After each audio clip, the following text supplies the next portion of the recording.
Welcome to qualifying here in Interlagos as the cars are readying up for what's likely to be a very important session. When it comes to getting lap time out of this circuit, it's traditionally been about maximising top speed.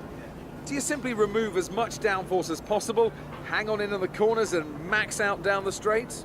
The teams will have arrived with all manner of parts designed to capitalise on the long straights. The cars will be that much harder to drive in the corners, but everyone will be in the same boat.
Excellent lap. We're really pleased.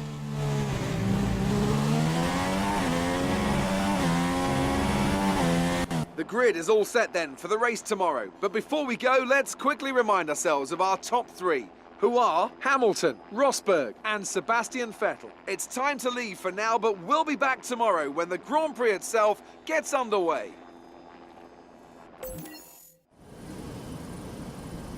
Anything can happen in Formula One, and of course it usually does. Each team has their own story to tell here today, and they all want it to end the same way, on that coveted top step of the podium.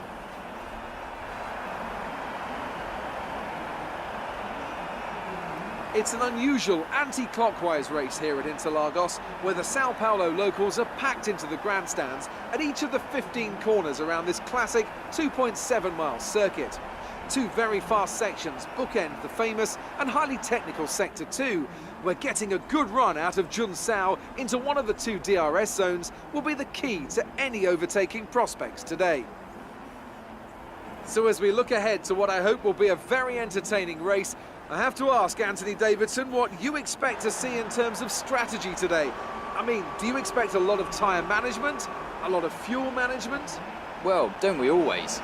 I don't expect these are going to be any more important than usual, if I'm honest. What I do expect, however, are a lot of drivers getting into the pits early for some kind of undercut and fresh rubber. If you can pit before the person in front, have a good stop and drive a blistering outlap, there may be 1 or 2 seconds to be gained. If anyone gets stuck behind another car, for example, that will be the go-to strategy, surely. Okay, the run into turn 1 isn't too long, so the pack will be bunched up. Take care. With that then, let's run through the grid order. Lewis Hamilton lines up on pole position, with Nico Rosberg alongside. Looking down the rest of the grid we have Vettel, Raikkonen, Max Verstappen and Ricciardo, Bottas, Perez, Alonso and Jenson Button, Hülkenberg, Massa, Romain Grosjean and Sainz, Kvyat, Gutierrez, Pascal Wehrlein and Rio Haryanto, Ericsson and Magnussen. Felipe Nasser and Jolyon Palmer rounds off the grid. And with lights out just moments away, it's time to go down to the track.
stuff from Mercedes today.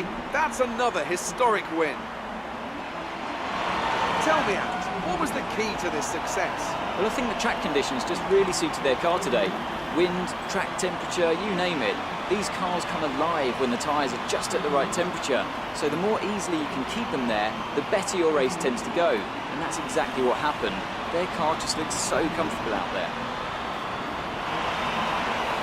Well, this is it. This is where they all want to be. Here come the top three then, out onto the podium after a fascinating Grand Prix.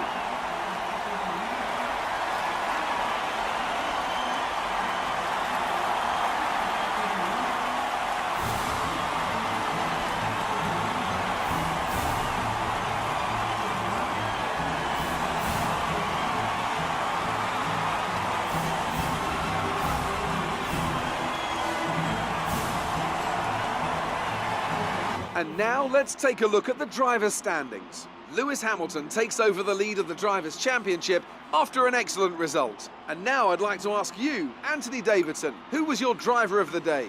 I think I'll go for Esteban Gutierrez. He showed his innate speed and it was really one of his best drives of the season. It was great having you with us for this weekend. I hope you enjoyed it as much as we did. Until next time though, goodbye.